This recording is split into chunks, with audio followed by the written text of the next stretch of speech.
Hi everyone, welcome back to Ethereum Update. I'm Bob Chow. It's great to see you guys. So today I'm going to answer a very important question, and that question is, when will Bitcoin stabilize? Because as you guys know, in order for widespread adoption to occur and for Bitcoin to be used for regular commercial purposes, the Bitcoin price has to stabilize relative to US dollars. So today in this video I'm going to answer when is Bitcoin going to stabilize, and also what I think the stabilized price will be. So first, let's take a quick look at the Bitcoin volatility index, and you guys can see the Bitcoin volatility index by visiting www.buybitcoinworldwide.com. Okay, and I'm going to include all the links at the bottom of the screen.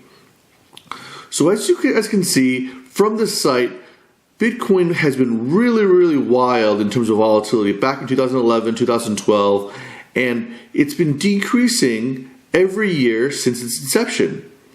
So today, the 30-day Bitcoin USD volatility is at 5.18%.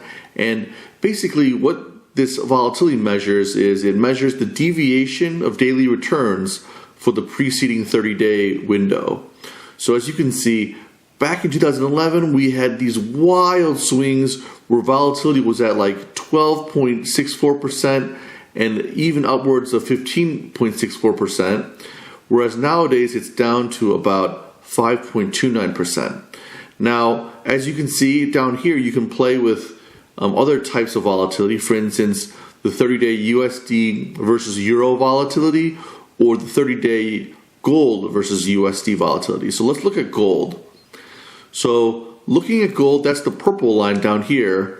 You'll see that gold is way more stable than Bitcoin is, as you guys can probably guess. And as of today, the 30-day gold versus USD volatility is at around 0.74%, whereas the 30-day Bitcoin versus USD volatility is at 2.21%. But as you can see, for most of the history of this year, especially when the Bitcoin versus USD volatility was about 5.18%, we had the 30-day gold volatility at 0.84%.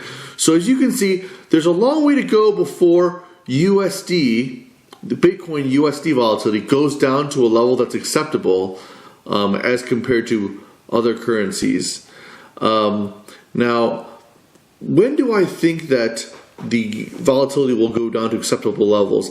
I think that it'll go down to acceptable levels at around 2025, and I'll show you why. So as you can see, as I said before, Bitcoin volatility has been going down each year, and the reason why it's been going down each year is I believe that it's because the total number of wallets has been increasing dramatically each year. So more and more people have been using Bitcoin, and therefore the total amount of Bitcoin is spread amongst a lot of people, a lot more people compared to before. So as it becomes more and more spread out, then any particular transaction will not move the price of Bitcoin as much. So as you can see here, this website is blockchain.info, and it's showing the number of wallets that are being used. And right now, if you take a look at the very end, it's showing that as of November 18th, 2017, there's about close to 20 million wallets. Okay? So, we've got about 20 million wallets. We don't know how many users, but let's assume, around a few million users basically owning Bitcoin and transacting in Bitcoin, and as they buy and sell Bitcoin, Bitcoin is going to rise pretty dramatically, rise and fall pretty dramatically. But I think that if this trend continues, and this is a logarithmic chart, if this trend continues, then the number of wallets will hit 100 million around 2020. And then it'll hit 1 billion sometime between 2020 and 2025. And that's where I think the key the key amount of wallets will be. I think that once Bitcoin is spread amongst 1 billion wallets, then I think we're going to see some major drop in volatility, and therefore I think it's going to stabilize once Bitcoin is dispersed amongst 1 billion wallets.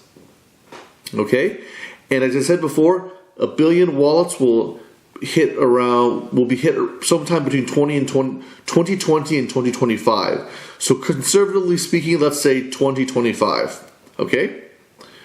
So as I said before, 2025, 1 billion wallets, and I think that's when things will stabilize. And this time frame is actually very similar to the time frame that Andreas Antonopoulos proposed in his interview with Joe Rogan. He said that basically adoption of Bitcoin might take around 20 years total.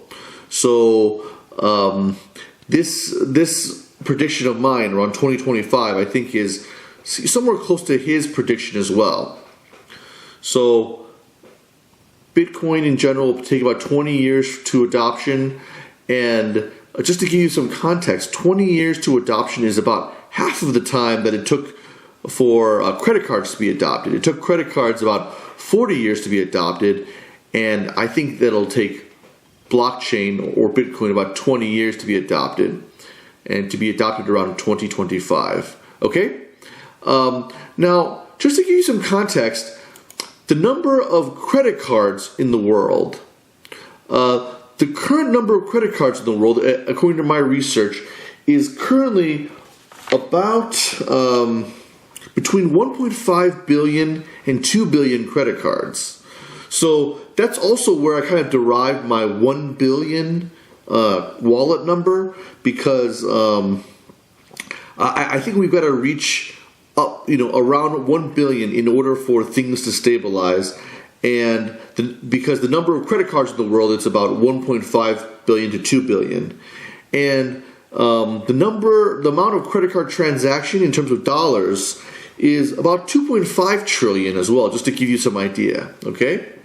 So my next question to ask is, if Bitcoin is to stabilize around 2025 with about 1 billion outstanding wallets, then what will the market cap of Bitcoin be? So let's take a look at this visualization. So this visualization is available at money.visualcapitalist.com, and I'm going to, as I said, provide all the links below this video. So if you look right here, cryptocurrencies, specifically Bitcoin, is at 100 billion. So each of these big blocks represents 100 billion, okay? So Bitcoin is at about 100 billion market cap. Now, if you look at the world's biggest companies, Apple is about 807 billion. So 8 of these blocks plus a small block of 7 billion, okay? If we look at the currencies around the world, the U.S. has coins and banknotes totaling 1, 2, 3, 4, 5, 6, 7, 8, 9, 10, 11, 12, 13, 14, 15, 16. 16 times 100 billion is 1.6 trillion. So the U.S. has about $1.6 trillion in coins and banknotes. So this is similar to M1 money, if you remember your economics class. Okay. What about the amount of gold in the world? There's about $7.7 trillion worth of gold in the world. Okay. So as you can see, Bitcoin at 100 billion has a long way to go to meet, even the